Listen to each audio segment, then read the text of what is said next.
नमस्कार दोस्तों, इस वीडियो के साथ अपने इडियम्स एंड फ्रेजेस के सफ़र को आगे बढ़ाते हैं।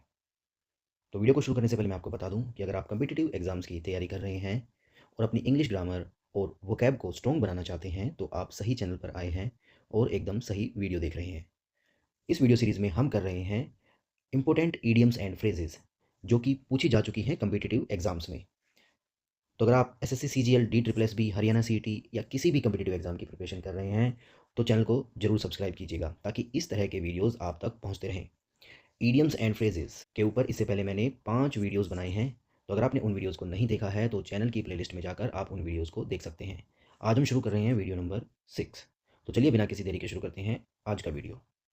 आज का हमारा पहला इडियम है बाइट द बुलेट, जिसका मतलब होता है मजबूरी में कठिन या अप्रिय स्थिति को सह लेना। यानी कि अगर हमारी मजबूरी है तो हम जैसी भी स्थिति होगी उसको सहन कर लेंगे। तो इस तरह की स्थिति में हम यूज़ करते हैं इस इडियम का बाइट द बुलेट। एग्जाम्पल से समझेंगे। उसने इंटरव्यू का सामना करने का कड़वा फैसला कर लिया। तो इसको कैसे बोलेंगे? He decided to bite the bullet and face the interview. अगला है at the drop of a hat, जिसका मतलब होता है बिना देरी के या तुरंत। वह तुरंत मदद करने को तैयार रहती है। She is ready to help at the drop of a hat. तो ड्रॉप ऑफ ए हैट का मतलब हुआ बिना दूरी के या एकदम तुरंत।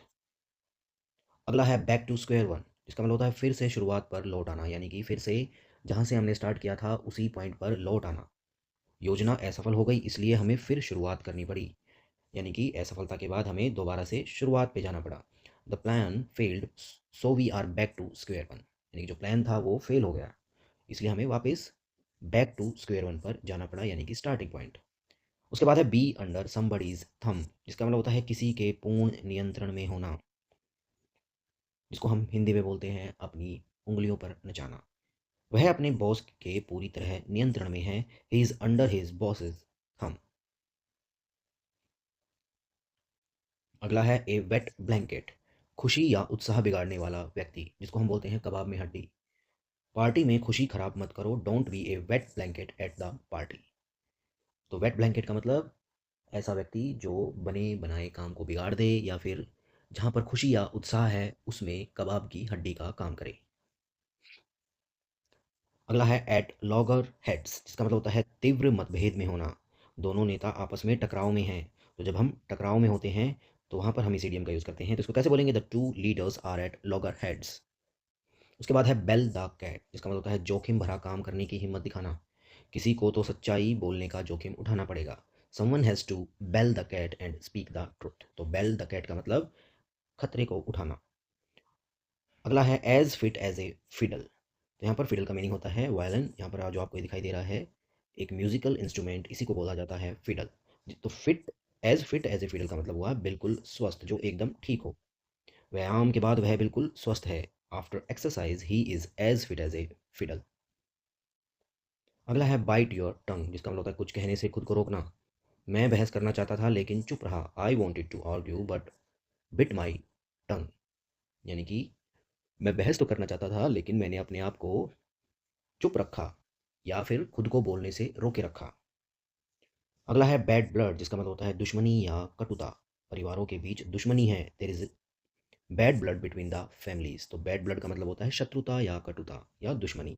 अगला है बीट अराउंड द बुश, जिसका मतलब होता है सीधे मुद्दे पर न आना। घुमा फिरा कर मत बोलो, साफ कहो। Stop beating around the Bush and speak clearly. तो बीट अराउंड द बुश का मतलब होता है जब हम सीधी बात नहीं करते, इधर उधर की बातें करते हैं। अगला है बी ऑन द एयर, जिसका मतलब होता है प्रसारण में होना। समाचार अभी प्रसारित हो रहा है। The news is on the air now. On the air यानी कि जिसकी ब्रॉडकास्टिंग चल रही है। अगला है एप्पल ऑफ वंस आई, जिसका मतलब होता है अत्यंत प्रिय व्यक्ति। उसकी बेटी उसकी जान है। His daughter is the apple of his eye. तो किसी के आंख का तारा, या फिर हम बोल सकते हैं एप्पल ऑफ वंस आई, यानी ऐसा व्यक्ति जो बहुत ही ज़्यादा प्रिय हो किसी को, उसको बोलते हैं एप्पल ऑफ वंस आई। अगला है एट सी, जिसका मतलब होता है भ्रमित होना। मैं लेक्चर में भ्रमित था। I was at sea during the lecture. तो भ्रमित मतलब कन्फ्यूजन में होना, उसको बोलते हैं एट सी। तो यानी कि जहाँ हमें रास्ता ना दिखाई दे कहाँ जाना है, इस तरह का जो भ्रम होता है वो ऐसी सिचुएशन में होता है जैसे कोई नाव या कश्ती समुद्र में भटक गई हो तो वो कंफ्यूज हो जाएगा।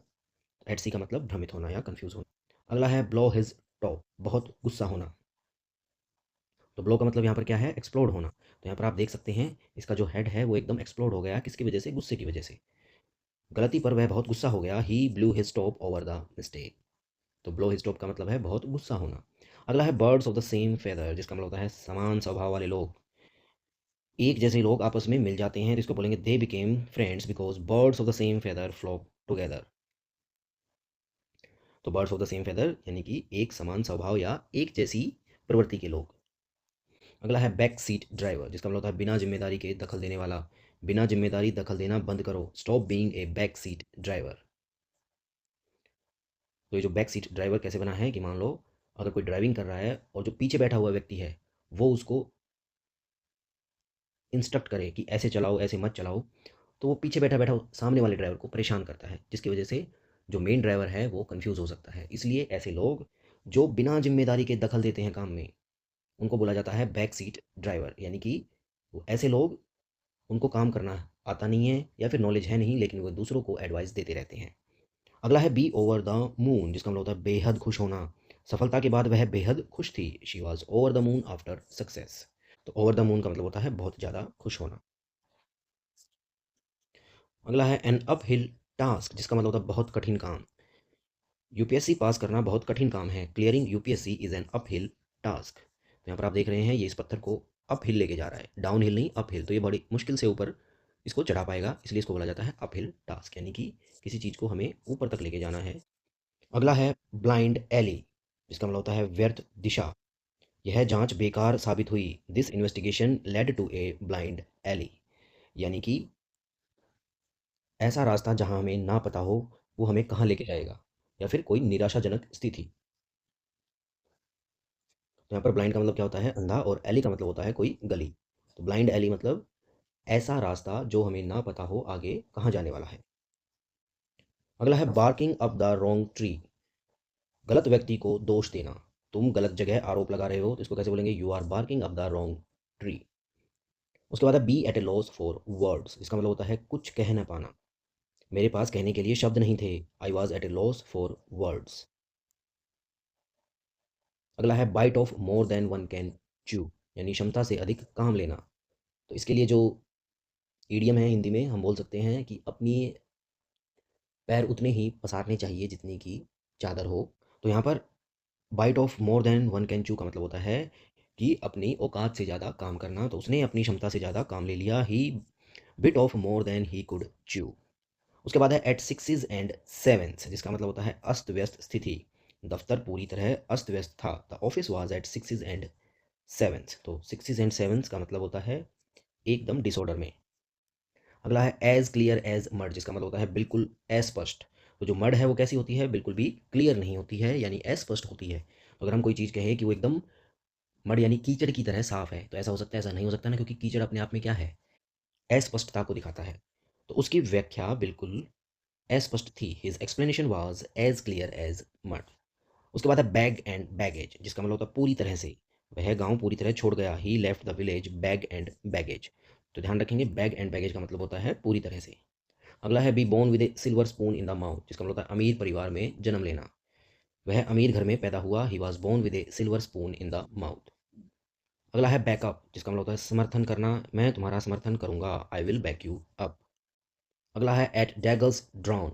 तो डैगर का मतलब होता है खंजर, तो यहाँ पर आप खंजर देख सकते हो। तो जब खंजर निकल जाते हैं तो ये कैसी स्थिति में खंजर निकलते हैं? दुश्मनी में, तो खुली दुश्मनी में। तो एट डैगर्स ड्रॉन का मतलब हुआ खुली दुश्मनी में। वे खुली दुश्मनी में हैं, they are at daggers drawn. अगला है बीट वंस ब्रेन्स आउट, जिसका मतलब होता है बहुत सोच विचार करना। मैंने समस्या पर बहुत दिमाग लगाया, I beat my brains out over the problem. तो ध्यान रखेंगे बीट वंस ब्रेन आउट का मतलब होता है किसी चीज़ पर बहुत ज़्यादा विचार करना। तो दोस्तों आपको ये वीडियो कैसा लगा? अगर आपको वीडियो पसंद आया तो इस वीडियो को लाइक एंड शेयर जरूर कीजिएगा, और हमारे चैनल को सब्सक्राइब भी कीजिएगा ताकि इस तरह के वीडियोज़ आप तक पहुँचते रहें। मिलते हैं अगले वीडियो में, तब तक के लिए जय हिंद।